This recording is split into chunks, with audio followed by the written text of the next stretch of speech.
ஆச்சி பாதாம் ட்ரிங்க். ஆச்சி பாதாம் ட்ரிங்க் ஒன்னு வாங்கினா ஒன்னு ஃப்ரீ.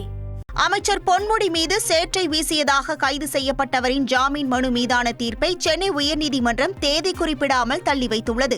விழுப்புரம் மாவட்டம் திருவெண்ணைநல்லூர் பகுதியில் கடந்த ஆண்டு டிசம்பரில் பெஞ்சல் புயலால் பாதித்த மக்களை அமைச்சர் பொன்முடி சந்தித்து நிவாரண உதவிகளை வழங்கிய போது அமைச்சர் மற்றும் அதிகாரிகளை ஆபாசமாக திட்டி சேற்றை வாரி வீசி மிரட்டல் விடுத்த இருவேல்பட்டு கிராமத்தை சேர்ந்த ராமகிருஷ்ணன் என்பவரை போலீசார் கைது செய்தனர்.